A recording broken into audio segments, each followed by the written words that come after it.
Hello everyone.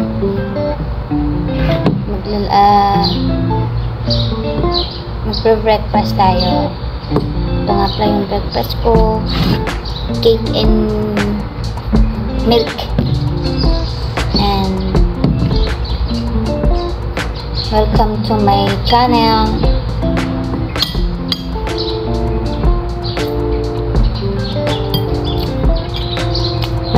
Bago yung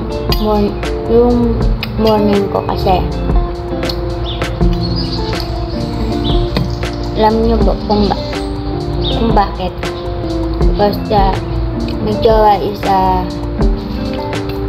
start today is every day is working, not like saying if every day is no have work and then working in 24 hours. But now, it start to every day 7 a.m. until afternoon. So ngayon, araw-araw ako mag-isa. So, tuwing hapon lang siya uuwi galing sa work. Pero okay lang yun. Sasanay din. Tsaka, malapit na naman kami mag LDR, so kailangan talaga masanay ako kasi next month uuwi na ako ng Pinas para sa final exit ko, kasi kung hindi ako uuwi ng Pinas sa final exit ko, mababan ako sa Saudi, hindi ako makakabalik. So kailangan ko umuwi para kung kukuha man ako ng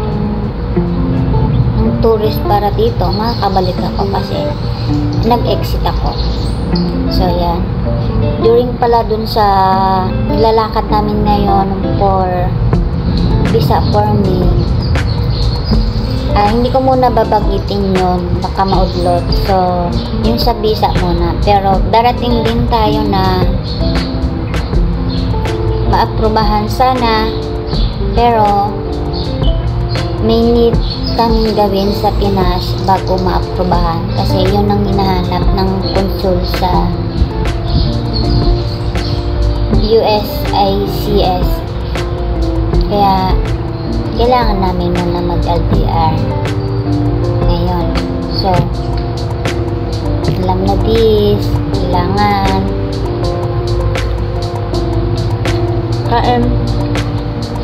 ang ganda ng araw ngayon, no? Halo ang lamig at init.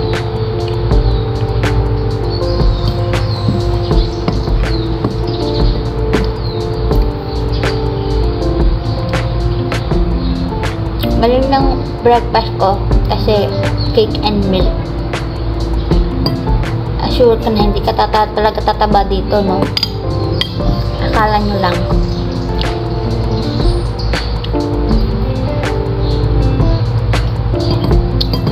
Pala, nanonood din ako ng ibang YouTube na about for fiancé, mga ganon, kung anong dapat kong gawin or saan mag-i-start, yung ganon ba, para naman pag dumating na kami sa point na yon is alam ko na yung gagawin, diba?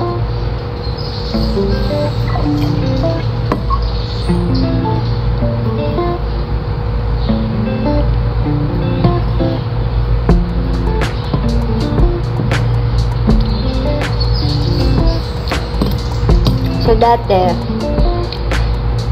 every 3 days before ako lagi magluto para sa food niya, para sa work. For now, it's every day. Magluluto na ako para sa kanyang pagkain araw-araw. Para makatipid din naman na hindi laging bibili sa labas, kasi parang, di ba? Sulit kasi paglutong bahay.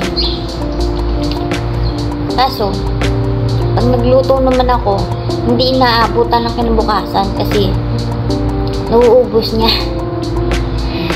So, kailangan dadamihan ko para kinabukasan may kakainin pa or ano. So, ngayon every